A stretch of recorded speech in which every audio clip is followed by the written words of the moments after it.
पाटील म्हणतात की त्यांना तडीपार केलं जाईल, थेट तुमच्यावर आरोप करतायत. बघा असं आहे की आमचे खूप हितचिंतक आहेत आणि ते हितचिंतक जाऊन मला असं वाटतं जरांगे पाटील यांना काही ना काही सांगत असतात आणि त्याच्यावर ते कदाचित बोलतात. असं कोणी कोणाला तडीपार करतं का? आणि तडीपार करण्यासारखं त्यांनी काही काम केलं आहे की तडीपार करण्यासारख्या त्यांच्यावर केसेस आहेत असंही काही नाही आहे. मला असं वाटतं ठीक आहे, आता ते काय आहे की अनेक लोक वाहत्या गंगेत आपलं हात धुवून घ्या अशा प्रकारचे असतात. ते जाऊन त्यांना काहीतरी फीडिंग करतात, काही ना काही त्यांना सांगत असतात. पण ज्या केसेस दाखल झालेल्या आहेत त्याचं काय? ते असं आहे, हे आम्ही यापूर्वी देखील अतिशय स्पष्टपणे सांगितलेलं आहे. मुख्यमंत्र्यांनी सांगितलं आहे, मी सांगितलेलं आहे की ज्या केसेस दाखल झालेल्या आहेत याच्यामध्ये ज्या आंदोलनाच्या केसेस आहेत त्या आम्ही परत घेणार आहोत. ज्या ठिकाणी जाळपोळ झाली आहे, तोडफोड झाली आहे, जिथे पोलिसांवर हल्ला झाला आहे आणि जिथे लोक उघडपणे ते करताना दिसत आहेत अशा केसेस परत घेणं हे शक्य होणार नाही.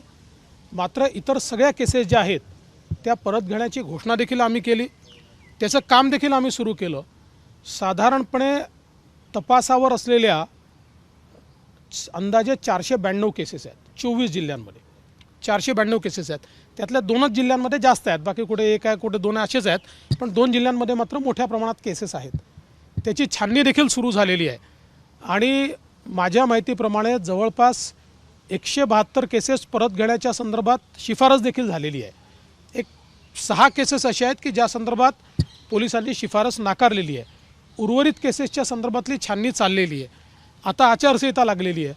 मुख्यमंत्र्यांनी देखील सांगितलं, मीही सांगितलं की या आचारसंहितेच्या काळात ही छाननी आम्ही पूर्ण करू आणि आचारसंहिता संपली की मग त्या केसेस आम्ही परत घेऊ. त्यामुळे आता काय होतं की केसेस जर तुम्हाला परतही घ्यायच्या असतील तरी देखील बयानाला लोकांना बोलवावं लागतं, त्याची जी प्रोसेस आहे ती पूर्ण करावी लागते.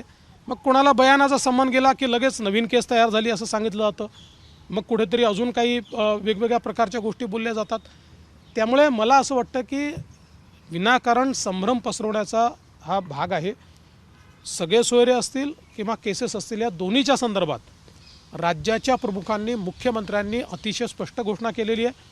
मुख्यमंत्र्यांनी केलेली घोषणा ही अंतिम असते, मुख्यमंत्र्याच्यावर कोणीही नाही. मुख्यमंत्री राज्याचे प्रमुख आहेत आणि त्यानुसार पोलिसांनी देखील योग्य कारवाई सुरू केलेली आहे.